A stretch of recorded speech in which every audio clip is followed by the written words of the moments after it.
सध्या राज्यामध्ये स्थानिक स्वराज्य संस्था आणि मुंबई महापालिकेच्या निवडणुका तोंडावर येऊन ठेपलेल्या असताना आता मुंबई महापालिकेच्या वॉर्डसाठी आरक्षणाची सोडत जाहीर झाली।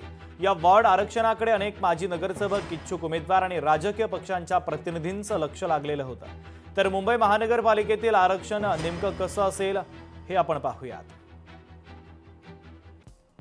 मुंबई महापालिकेतील आरक्षण आपण पाहतोय प्रवर्ग, सर्वसाधारण खुला गट, एकूण जागा आहेत 149 महिलांसाठी राखीव जागा त्यापैकी आहे 74, मागासवर्ग प्रवर्ग अर्थातच ओबीसी, एकूण जागा आहेत 61, महिलांसाठी राखीव जागा आहेत 31, अनुसूचित जाती अर्थातच एससी, एकूण जागा आहेत 15, महिलांसाठी राखीव आहेत 15 पैकी 8, अनुसूचित जमाती अर्थातच एसटी साठी एकूण जागा आहेत 2, त्यातील महिलांसाठी राखीव 1, एकूण जागा आहेत महापालिकेच्या आरक्षणामध्ये 227 पैकी 114 जागा महिलांसाठी राखीव आहेत।